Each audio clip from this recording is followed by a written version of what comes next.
Pemirsa, pada 26 Juli mendatang, Olimpiade Paris 2024 dimulai. Kontingen Indonesia pun siap tampil untuk menggebrak dan juga memberi banyak kejutan membanggakan. Lantas seperti apa peta kekuatan atlet andalan Indonesia yang akan berlaga? Kami akan ajak Anda pemirsa membahasnya bersama dengan Ketua Komite Olimpiade Indonesia, Raja Sabto Otohari yang sudah hadir langsung di Metro TV. Halo, selamat pagi Bang Okto. Pagi, salam olahraga. Salam olahraga Bang Okto, ini terlihat semangat sekali. Kemarin juga Presiden langsung melepas para atlet dengan penuh kebanggaan pastinya dan diharapkan bisa membawa prestasi. Tapi sejauh ini persiapan dari 29 atlet yang berangkat dan akan bertanding seperti apa? Ya, kalau sekarang ini kan sudah masuk ke fase ujung sekali, fase final. Karena kemarin setelah dikukuhkan oleh Menpora dan dilepas oleh Presiden, dalam beberapa hari ke depan ini ada kontingen-kontingen yang sudah berangkat untuk melakukan camp maupun aklimatisasi. Karena perbedaan waktu yang cukup signifikan gitu, sehingga mereka butuh beradaptasi dengan baik itu cuaca, waktu, dan lain-lain gitu. Sambil terus melakukan latihan persiapan akhir. Dan tanggal 13 besok tim bulu tangkis itu akan berangkat, karena tim yang paling besar gitu, ada 9 atlet dari 29 atlet itu tim bulu tangkis. Besoknya lagi ada tim panahan dan dilanjutkan gitu secara parsial berangkat sampai tanggal 22 dari swimming yang terakhir gitu kalau nggak salah. Nah, ini tentunya kalau dari fase persiapan, latihan dan lain-lain udah lewat semuanya. Yang perlu kita lihat bahwa Olimpiade ini kan sangat sakral, bahwa nggak segampang yang lain seperti Asian Games atau SEA Games gitu yang kita bisa kirim nama langsung ikut gitu. Tapi ada proses kualifikasi hanya untuk best of the best. Jadi para atlet yang terbaik itu yang masuk ke ranking 22 atau 24 dunia yang bisa ikut bertanding di Olimpiade. Dan proses kualifikasinya sangat ketat.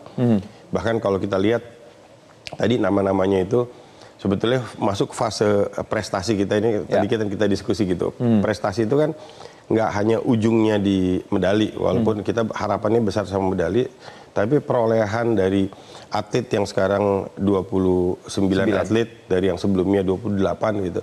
Terus cabang olahraga yang sebelumnya hanya 8 sekarang 12. Wasit yang tadinya hanya 4 cabang olahraga sekarang ada 6 cabang olahraga. Ternyata grafik olahraga kita meningkat. Dan ini memberikan warna baru lagi karena bukan hanya dari satu cabang olahraga yang biasanya badminton itu yang harapan untuk medali, tapi sekarang ada potensi medali dari cabang-cabang olahraga yang lain.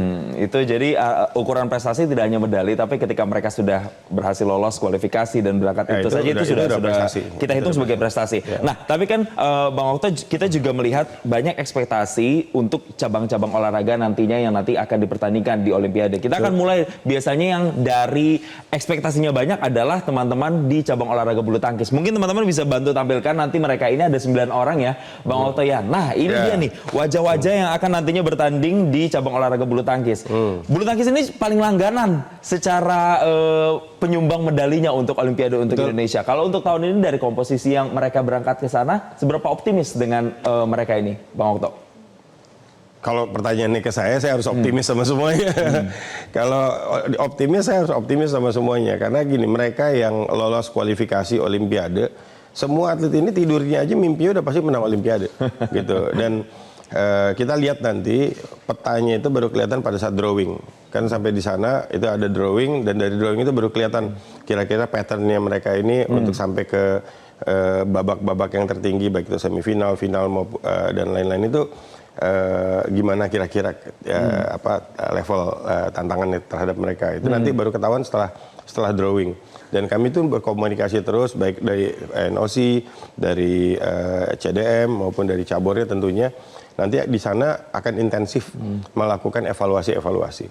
Dan kita lihat, saya kemarin komunikasi one on one ya. Hari ini juga akan ada proses final maupun baca doa yang dilakukan oleh teman-teman dari bulu tangkis.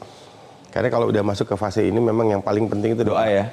Itu doa dari masyarakat Indonesia. Karena semua atlet itu berlatih, tapi atlet negara lain juga berlatih. Nggak ada atlet yang datang ke Olimpiade niatnya cuma sekadar berpartisipasi. Semuanya ingin menampilkan yang terbaik dan semuanya ingin mendapatkan medali gitu. Bayangin ada hampir 2.000 atlet gitu yang semuanya datang ke sana dari sekian banyak atlet yang ada di dunia. Ya. Ini game of the best ini gitu, tentunya semuanya berupaya untuk memberikan yang terbaik. Nah, ini berbicara soal medali, saya mau kerucutkan lagi nih Bang Okto. Medali emas kan sering nih disumbang teman-teman dari cabang olahraga bulu tangkis. Kalau untuk yang saat ini ya walaupun Bang Okto bilang mereka ke sana aja udah prestasi, tapi ada nggak kira-kira berapa gitu spesifiknya medali kalau untuk dari cabang olahraga bulu tangkis, misalnya berapa emas, berapa perak, berapa perunggu? Ya kalau single putra udah pasti salah satu yang bisa dapat emas, nggak bisa dua-duanya kan, gitu kan, gitu. Dan semua saya harus katakan ini ada kesempatan yang cukup baik untuk semua atlet gitu. Tinggal sekali lagi nanti kita lihat hasil drawingnya gitu. Dan saya kemarin tanya sama mereka komunikasi one on one gitu, artinya secara personal kita approach dan mereka sampaikan bahwa memang harapannya peak performance itu adanya di Olimpiade. Karena kan manusia itu kan ada batas capeknya ya, fatigue-nya gitu ya. Limitnya. Nah, kalau peak performance-nya itu di tempat yang lain kita khawatir. Tapi kita maunya sebagai multi event paling tinggi di dunia, ya peak performance-nya pada saat Olimpiade.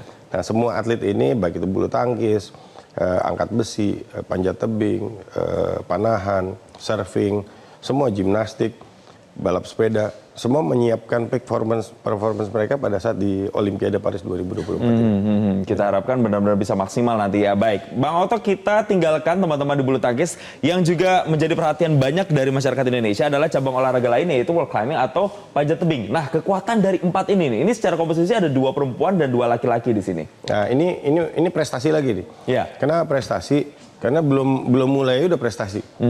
Kita salah satu negara yang paling komplit gitu. Kenapa ini kan, komplitnya Bang Okto? Kan nomor speed climbing ini baru pertama kali di Olimpiade. Dan Indonesia itu berhasil mengirimkan 2 laki-laki dan 2 perempuan, artinya full tim. Gitu semua kuotanya terisi. Karena setiap negara hanya boleh mengirimkan 2 laki-laki, 2 perempuan kalau lolos kualifikasi. Jadi ada negara yang cuma bisa ngirim 1 perempuan, ada yang bisa 1 laki-laki atau 2 perempuan 1 laki-laki atau dan seterusnya gitu. Tapi kalau Indonesia full tim. 2 laki-laki, 2 perempuan untuk pertama kali. Ini semuanya first Olympians. Gitu. Jadi dari situ aja kita udah dari pertamanya udah menang gitu kan. Udah prestasi maksud saya. Nah, tinggal ngeliat insya Allah kalau lihat dari parameter prestasi yang sebelum-sebelumnya ini tampang-tampang medalis. Gitu. Amin. Tampang-tampang medalis. Tapi nanti medalinya apa? Itu sekali lagi pada saat drawing kita akan lihat. Tapi potensi medali salah satu ada di sini. Nah, ketua federasinya sendiri kan bilang menargetkan 2 emas kira-kira. Bisa potensinya besar nggak untuk mendapatkan 2 emas nih, Bang? Ya, kalau saya jadi ketuanya harus optimis gitu. Kalau ketuanya udah nggak optimis, nanti gimana anak-anaknya gitu.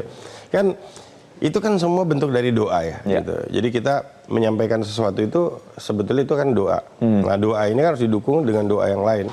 Kita semua mendoakan para atlet ini, mereka dalam tampil maksimal, sehat, dan karena pada saat pertandingan, apalagi di Olimpiade, anything could happen. Gitu. Jadi banyak banget semua ini, apapun bisa terjadi. Nah, semua harus betul-betul hati-hati dalam persiapannya, dan kita memastikan semua atlet ini bisa mendapatkan layanan yang terbaik, support yang terbaik, dan pada saatnya nanti mereka akan tampil gemilang untuk Indonesia Raya dan Merah Putih. Insya Allah perjuangan prosesnya selama ini tidak akan mengkhianati hasilnya begitu ya Bang Okto. Nah, berikutnya tidak hanya panjat tebing, yang juga ramai dan diekspektasikan banyak orang adalah olahraga berikutnya yaitu lifter. Alias, nah ini nih, angkat besi. Wah, kalau ini mah Eko Yuli Irawan udah 4 medali nih dari 4 Olimpiade. Ini berarti Olimpiade kelima nih ya, Bang Okto ya? Ini manusia ajaib. Mungkin nggak banyak orang Indonesia yang tahu gini, satu-satunya sejarah Indonesia itu punya orang ikut Olimpiade 4 kali dan 4-4-nya dapat emas. Betul. Nah, ini Olimpiade yang kelima. Dan dia juga, 4-4-nya dapat medali maksud saya. Jadi 2 yang pertama dapat perunggu, 2 yang berikutnya dapat perak. Dan sekarang ya dibilang ya pasti saya pengennya meningkat Pak, gitu kan gitu. Tapi dia betul-betul the real Olympian ya Eko Yuli, gitu. 4 kali Olimpiade, 4 kali medali, dan ini Olimpiade yang kelima. Saya tanya sama dia, abis ini mau gimana kok? Terus Pak, pokoknya gitu.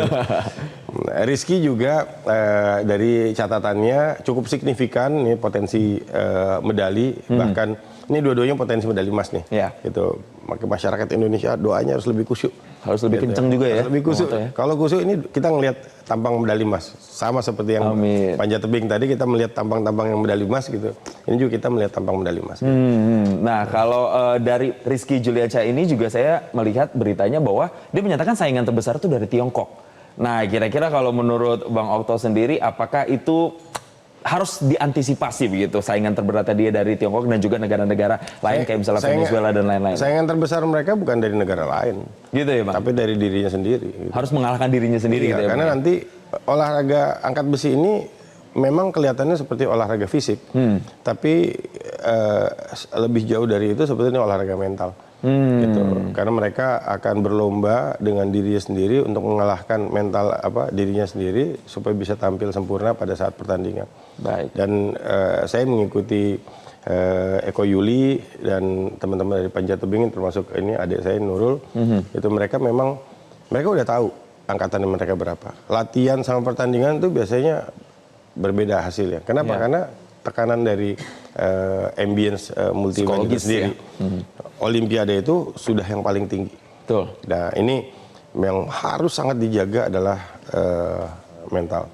Tapi teman-teman dari PAPSI itu mereka sudah pengalaman ini kan mereka dari awal yang paling konsisten untuk mengirimkan atlet gitu. Dan Pak Rosan Roslani sendiri sebagai ketua umum PAPSI, Pak Joko itu orang paling konsisten untuk mengawal dengan semua tim yang ada dan kami komunikasi juga sangat baik gitu. Bahkan update dari perkembangan mereka itu langsung selalu diberikan kepada NOC Indonesia. Baik, yang harus dijaga tidak hanya fisiknya saja, prima atau tidak kalau fisik mereka udah tahu sendiri ya. Tiap hari latihan fisik mereka. Tapi juga mentalitas itu juga jadi salah satu penting ya. Yang paling penting. Bang Okto tidak hanya cabang-cabang olahraga ini, nanti usai jeda kita juga akan bahas cabang-cabang olahraga lainnya dan bahkan ada atlet-atlet yang juga baru debut pertama kali di Olimpiade Paris 2024. Siapa sajakah mereka dan mampukah mereka nantinya membanggakan Indonesia? Kita akan bahas usai jeda. Tetaplah bersama kami di Selamat Pagi Indonesia. Jelajahi cara baru mendapatkan informasi. Download Metro TV Extend sekarang.